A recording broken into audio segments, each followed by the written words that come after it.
Hello दोस्तों, मेरा नाम है विजय कुमार साहू और आज की इस वीडियो में देखने जा रहे हैं हम डेली यूज सेंटेंस का डे 8। आज की इस वीडियो में हम सीखेंगे कुछ मॉडल वर्ब और कुछ स्ट्रक्चर जिसका उपयोग हम हमारे डेली लाइफ के वाक्य को इंग्लिश में बोलने के लिए यूज करते हैं और उसका मीनिंग आपको मैं यहाँ पे समझाने जाऊंगा।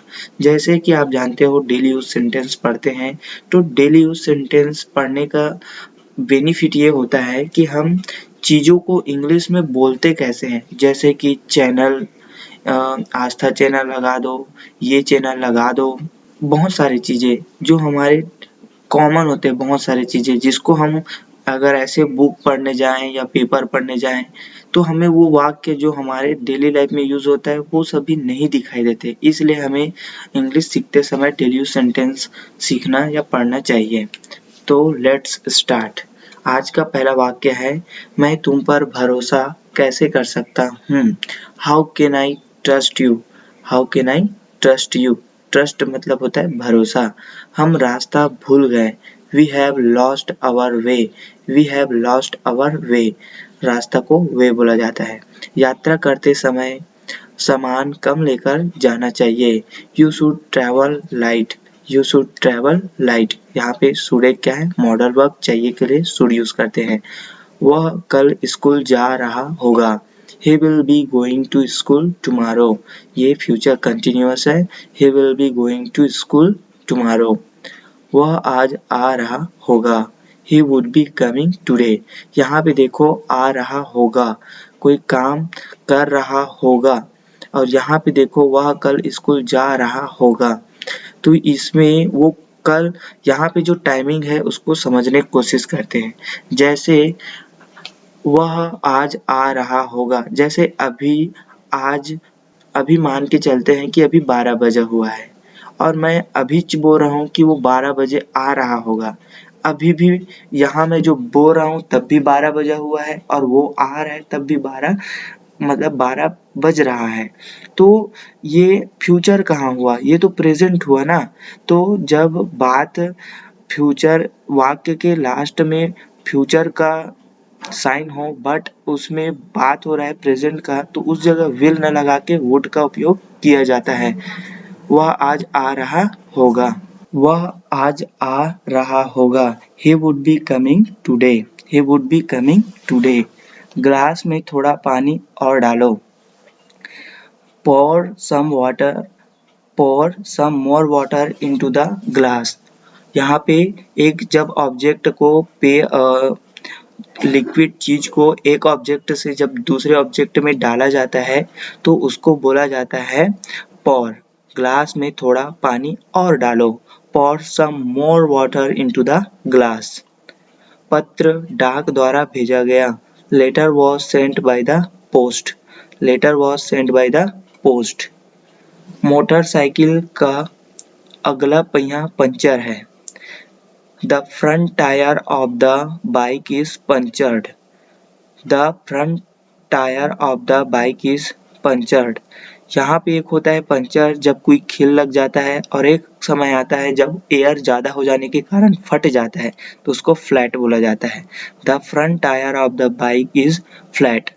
आपको पता है कल मुझे रिया मिली थी। आपको पता है कल मुझे रिया मिली थी। You know what?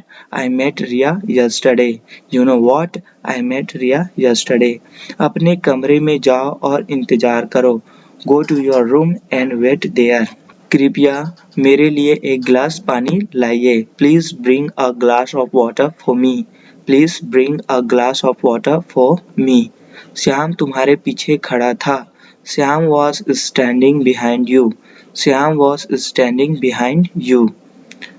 कलम मेज पर है। Pen is on the table. Pen is on the table. मुझे किसी तरह पता चल गया। I somehow, किसी तरह मतलब somehow. I somehow got to know about it. I somehow got to know about it. मैं कुछ कह रही हूँ। I am saying something. I am saying something. अपने दांत अच्छी तरह साफ करें। Clean your teeth well. Clean your teeth well. अब किसी छोटे बच्चे को बोल सकते हो clean your teeth well. अपने स्वास्थ्य का ध्यान रखें। Take care of your health. Take care of your health. किताब तकिए के नीचे है। बुक इज बीनीथ और we can say underneath the pillow. यहाँ पे प्रीपोजिशन का यूज हुआ है जब कोई ऑब्जेक्ट किसी के नीचे होता है लेकिन उसके सरफेस से टच में होता है। जैसे हम मोबाइल को टेबल के ऊपर रखेंगे तो मोबाइल टेबल के सतह को टच करेगा और उसके ऊपर रहेगा। लेकिन वही जो टेबल है या छोटा ऑब्जेक्ट है वो उसके नीचे होगा तो उसको अंडरनीथ या बीनीथ लगाया जाता है। और बिना टच किए जैसे एक बिल्ली जो है टेबल के नीचे होता है तो उसके लिए बिलो का यूज करते हैं। तो book is beneath the pillow. मेरे पिता की जगह कोई नहीं ले सकता। Nobody can replace my father। कोई जगह लेना मतलब होता है replace. Nobody can replace my father। Spoken English Guru channel लगाना। कोई सामने वाला बोल रहा है स्पोकन इंग्लिश गुरु चैनल लगाना। Tune to spoken English Guru channel. Channel लगाना मतलब होता है tune to spoken English Guru channel. तुमने उसे क्या बताया? What did you tell him? What did you tell him? क्या तुमने कुछ कहा? Did you say something? Did you say something? 10:05 हुए हैं। It is 5 past 10। It is 5 past 10। मेरी घड़ी तेज चल रही है। My watch is running fast। My watch is running fast। खुद के लिए तो हर कोई करता है। खुद के लिए तो हर कोई करता है। Obviously everybody does for himself। Obviously everybody does for himself। तुम मुझसे नाराज नहीं हो ना? You are not angry with me, are you?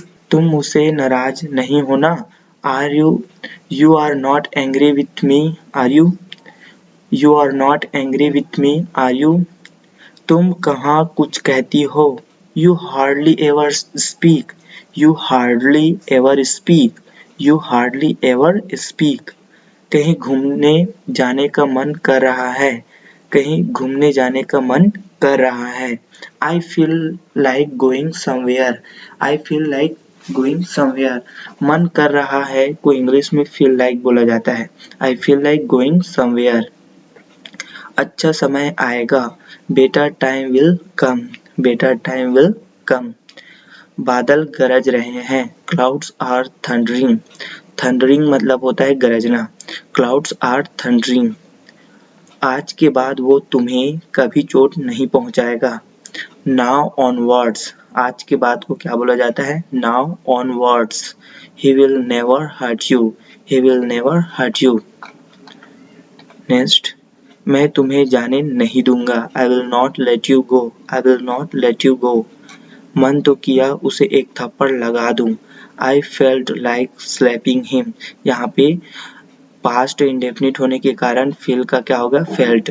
I felt like slapping him। तुमने किसका नाम लिया? Whose name did you take? Whose name did you take? मैं 1 घंटा पढ़ता हूँ। I study for an hour। I study for an hour। वह अपना समय व्यर्थ करता है। यानी सामने वाला बोलना चाहता है कि वह अपना समय व्यर्थ में गंवाता है। वह अपना समय व्यर्थ करता है। He wastes his time। He wastes his time। तुम्हें ऐसा नहीं कहना चाहिए था। You shouldn't have said so। You shouldn't have said so। मैं जाना तो चाहता हूँ पर जा नहीं सका। मैं जाना तो चाहता हूँ पर जा नहीं सका। I want to go but I can't। I want to go but I can't। दिन प्रतिदिन गर्मी बढ़ रही है। It's getting hotter day by day। It's getting hotter day by day। आप बिल्कुल समय पर आए हैं।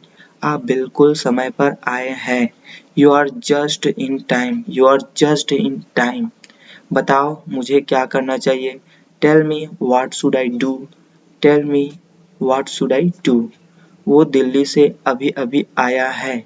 वो दिल्ली से अभी-अभी आया है। He has just come from Delhi। He has just come from Delhi। यहाँ पे जैसे हमारे लिए कुछ नया वर्ड था पंचर होना उसको पंचर्ड ही बोला जाता है। फ्लैट मतलब होता है जब टायर फट जाता है उसको। ट्यून ऑन मतलब होता है चैनल लगाना। नाउ ऑनवर्ड मतलब होता है आज के बाद। So thank you for watching my videos.